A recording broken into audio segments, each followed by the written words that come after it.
Nihanyang, hello, I am the Dark Fairy, and welcome back to Confessions of a First-Time Dungeon Master. As always, if you missed the last session or just need a refresher, I will put a link to that up in the corner. So you can go check that out and then come back. So this is now session 17, and let's get into it. So this session was a little bit weird because we had to cut it a bit short, but we didn't really end it like at a good spot. Like some people had to drop off and so we couldn't continue, so we ended up doing like a 1 hour call like a little bit later in the week to kind of wrap some stuff up so I could better kind of prep and like get a sense of like what they wanted to do. But I'll talk about I guess the main portion. I guess what I prepped for this was mostly like it's pretty minimal prep. I'd already prepped like some of the things that would happen when they got back to the keep, and then there was potential for them to kind of chase down the laburnums. I didn't do a good job of that because I'm not good with picturing distances, particularly like long distances of travel, and so that felt a little bit clunky, / when people aren't really paying attention, it kind of gets to like a lot of confusion as to like what's going on or like where things are happening. But I'll get into the recap and explain a little bit more. So we left off with our party heading out from Ristmore back up to the Siskorian Keep, so on horseback. I rolled that takes about 1.5 days. And then I was also tracking the Laburnum family's progress. So they had about a day's head start, but they also started further back from Flornissa, which is about half day or so south. So, and also since they're on horseback, I kind of calculated that they would catch them kind of like by midday the next day of travel. So first day of travel, they're on horseback. Nothing really happens. At nighttime, during their watch, they can see kind of like a distant campfire. They don't really do anything with that apart from just, making sure nothing's sneaking up on them and all that. And so I was like trying to kind of speed it up, but then for some reason this portion just took a very long time, it felt like. So then in the next morning, I believe it was Umric and Tyrol, they like get up early and they go and, because they're elves, they go and like scout ahead first. So they're riding maybe like an hour ahead of the rest of the party. And then when they kind of reach the camp, they are able to kind of make out like roughly how many people, maybe like a dozen. And then like pretty soon as they keep riding, they eventually catch up to this group of like 12 people from the Labrador family who are going to the Siskorian Keep to wreak havoc, poison people, do something. They don't know. My bangs are way too long. Then it gets to kind of like the decision-making roleplay aspect where the whole distance thing gets a little awkward, and then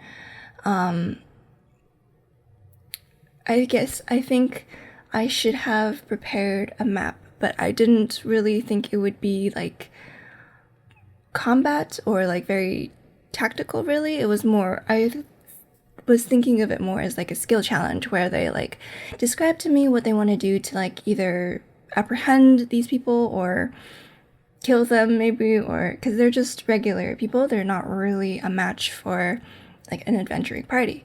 I also should have mentioned that somewhere along as they're writing Umric, our cleric, he sends a couple of messages to one to I think both to Fernay, telling her basically that these people are approaching and if she can like warn the city guard and like have them meet them like down south, like away from the city before they reach the keep. So there's that pending. Again, timelines are weird now, but So while this is happening, the two scouts, they kind of go up and look and just try to ascertain like how many people there are and who's with them. I just mentioned that like Wolgan and his family, and then like some others that they never met. And then they just kind of wait for the rest of the party to catch up, and then kind of dawdle for a bit, because so they're just kind of like trailing these people who have now like, I think they're about like a couple hours, I said, away from this city by foot. So they kind of just start like sprinting, like running, going at a fast pace basically. And then they decide to take action. So Valkyrie, kind of like as people are discussing and trying to make a plan, she kind of just does her own thing, and she summons bears, conjures animals, which you can summon for creatures of challenge rating, I think half or lower. So she summons 4 bears to go and wreak havoc. I asked specifically if she wanted them to attack, because as a part of this spell, they're like fey creatures and they will listen to your commands. She's like, no, I don't think bears would understand that. So I would just tell them to wreak havoc and they'll interpret that as however. I was like, okay. I mean, wreak havoc is not like specifically attack, but so like they were like kind of attacking when necessary, when threatened, I suppose.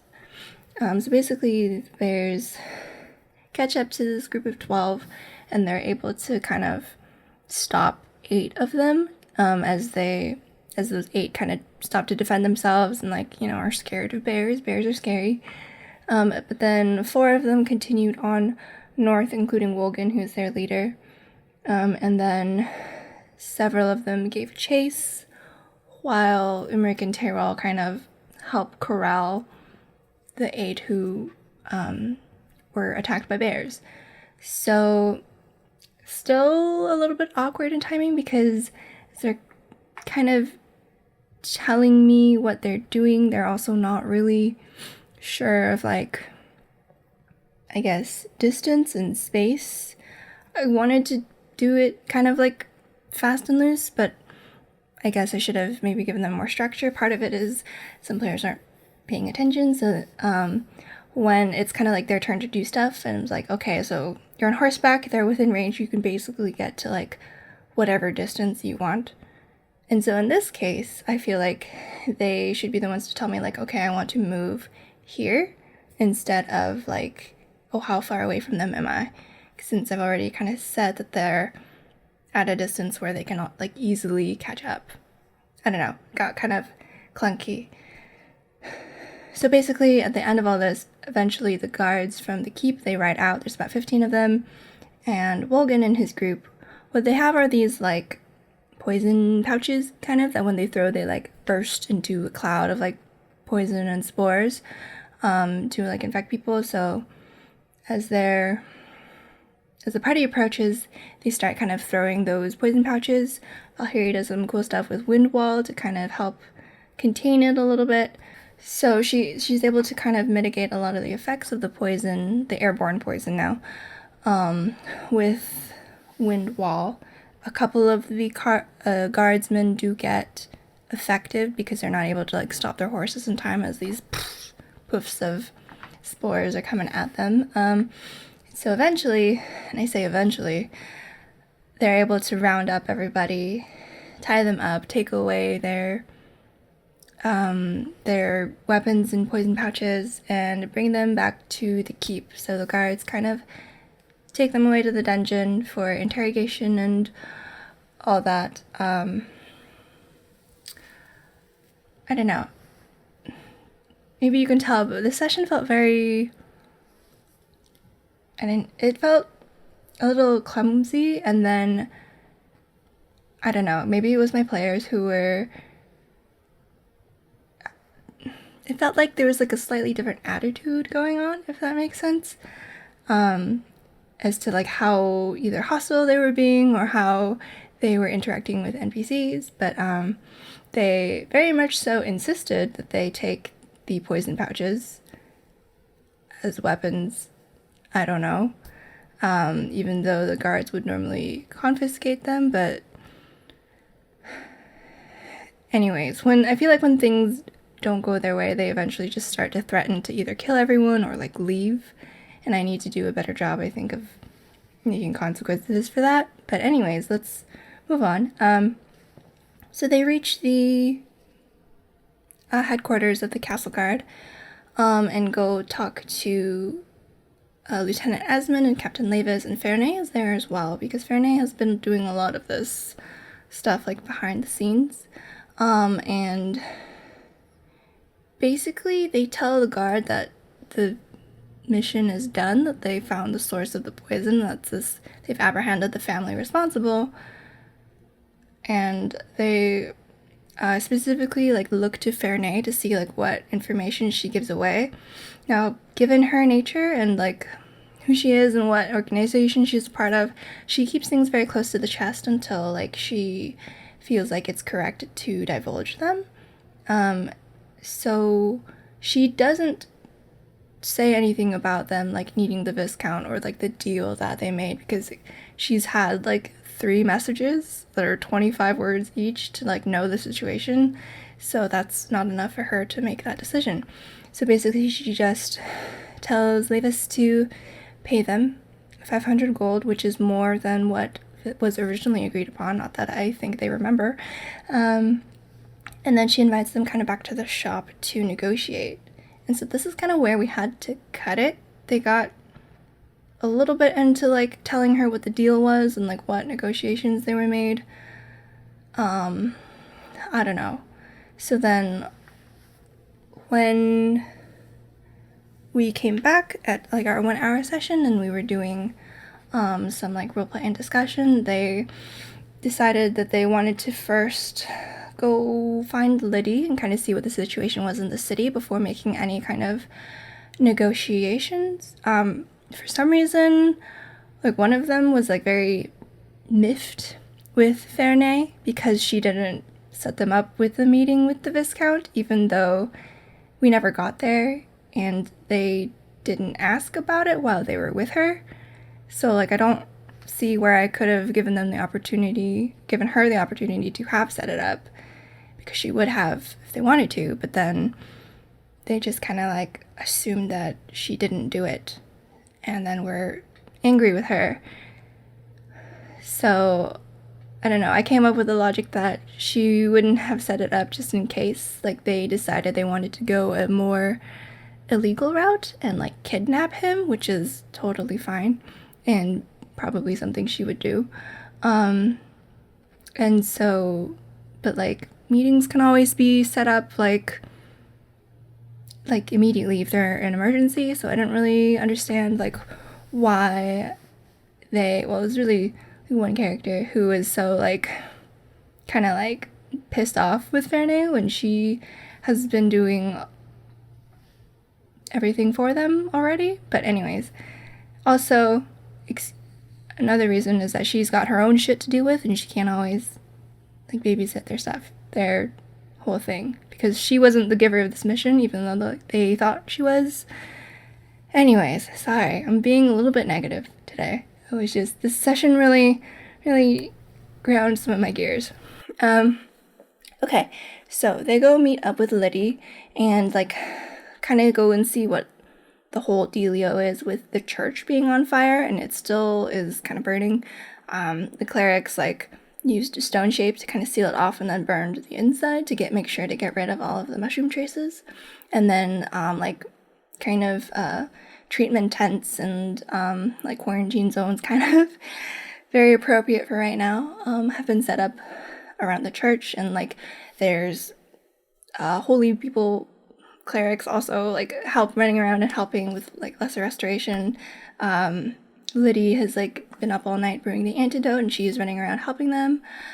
So they kind of talk with her briefly, deliver some antidote ingredients.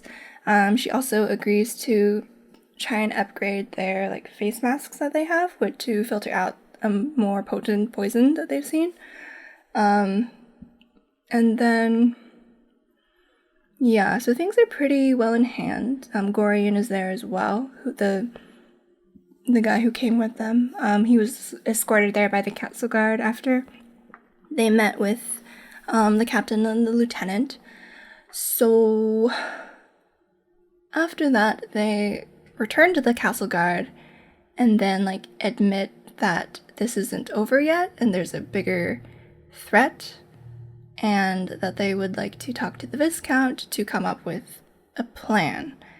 So that's what they do. And then this is where I get a little bit pissed off because okay, so they talk to the Viscount basically, and kind of end up like threatening him to provide them with a body double. And then they ask for all of these things, and then like kind of use the fact that they're helping with this quest and like have already investigated the stuff to kind of leverage what they want. They're basically extorting him. And it might not seem like they are, but that's what they're kind of doing, because they basically are like, we're okay with leaving you to the fate of your city if you don't help us, because like this is like your problem and not ours, even though like they're the ones like who accepted this quest and agreed to help the city, and they technically completed it, but that's like in terms of in the game, because like this, they basically made like a secondary threat that as like the main threat of like this campaign, but in DM world, my world, that's not really like the quest finished. So now they're like threatening to just kind of leave, when I kind of wonder like why then did they accept this quest in the first place if they didn't want to help? Like it just seems a bit out of character, and then also like players trying to get like as much as they can to like milk the NPCs as much for like resources so that they don't have to pay, which bothers me. So basically they ask the Viscount for a body double to meet with the Marsh Keepers, and then also like all of these things, like they want like faster transportation because it takes some time to get there, which makes sense. But then they're like, oh, does the Viscount have access to like any like wizards or like high magic users? And I'm like, no, I've told you time and time again that this is like, this starting city is not like plentiful, and it's not high magic, and it's not rich. Like it's literally a ruined castle that people have flocked to as refugees from times of war. But anyways, so they ask for faster transportation, they ask for like any potential like warding spells or like equipment, or like they ask for I think they said 500 GP diamonds for Revivify, but Revivify takes 300 GP. And so they asked for that, and basically we're like, if you don't give us the diamonds, then that means like you sent your body, like you sent somebody to die in your place, which like, you know, I don't know. It just really pissed me off that, because I feel like when you accept a quest, it's because like your party has like the tools and like the know-how to do it, to perform it for these people, and then in return you're getting payment or whatever the deal is. Not, I accept this quest, but you got to give me all this stuff to help me to do this quest for you, because it's like I'm doing you a favor. So I did like post a bit on like Twitter or like Reddit for any suggestions or advice from people. I did get like a few interesting bits, like maybe the players have like a different expectation of what the world is like, or like with high cost spell components, that kind of implies that they're available. But I've also told my players time and time again that this is a difficult world. Magic stuff at least in where they are, is not easy to come by, but they still ask. And then I feel kind of shitty for like shutting them down completely, like saying like, no, this is not possible, even though I don't know. But anyways, so basically I did some rolling behind the screen. Oh, well, after these like negotiations, we kind of left it off. They just like went to an inn because it was late at night by then. They went to an inn to rest for the next day, and they're planning on leaving the next evening. So, I did some rolling behind the screen. The Viscount does have like connections to other good cities, so he's technically possibly able to convince the mages of Elith Malar for aid. So that guy, a mage, will arrive and teleport them potentially to the White Cancel Marshes, depending on how the percentile dice rolls and where exactly they want to go. And then the diamond thing is really what bugged me the most, because I feel like that's a resource that if you want it, the player should have to go get it. And I also offered them a diamond and they didn't take it. So what I decided to do, so that this is more like behind the DM screen, is they'll get I think 385 GP worth of diamonds split into 4 diamonds. So one is 160, one's 150, one is 55, and one's like 25, something like that. I think that adds up.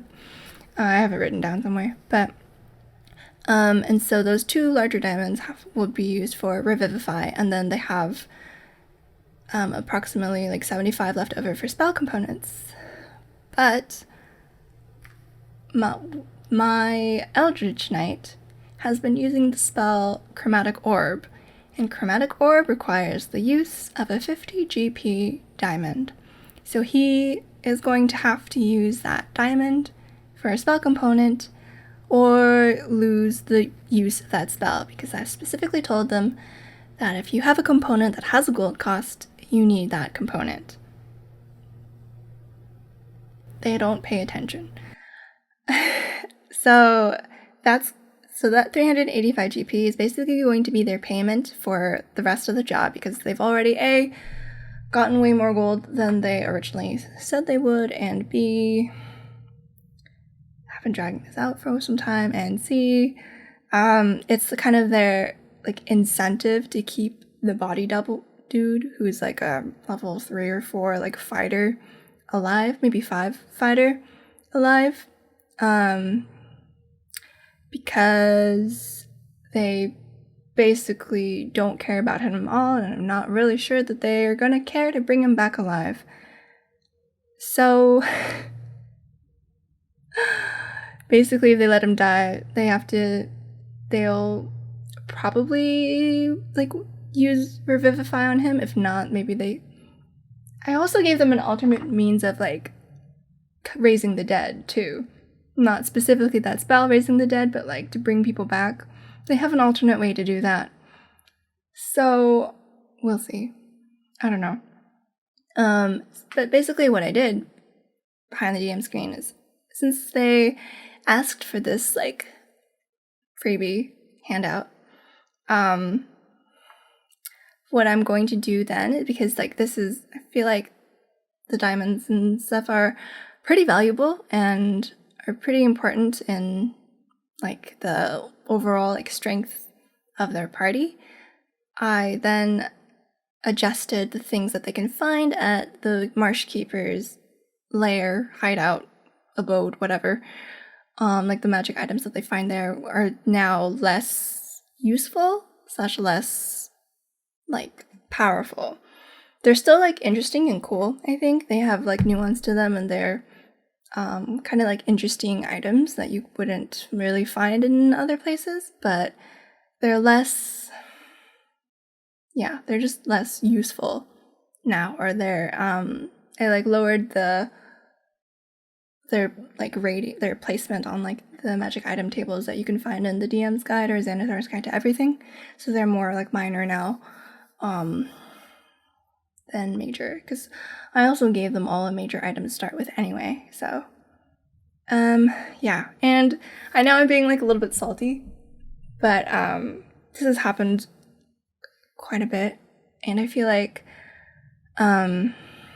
just the fact that like threatening to like leave a quest really bothers me. Like, I know it's D&D and you can do whatever you want, but I feel like it's just so like contradictory to kind of like how they've been playing.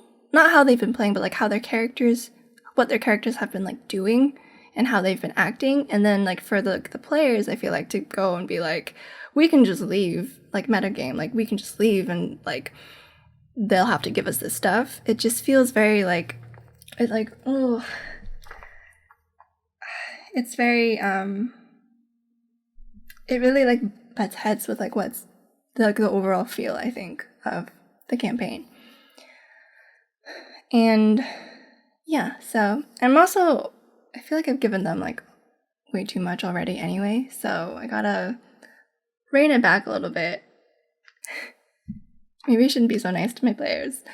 Anyways, okay, this was very long. This was me ranting a lot about my DM problems, but that's what this is for, right? So thank you so much for watching. If you made it this far, you're a champ. Leave a comment down below on how, if you're a DM and you have ways to counterbalance things that your players don't necessarily see.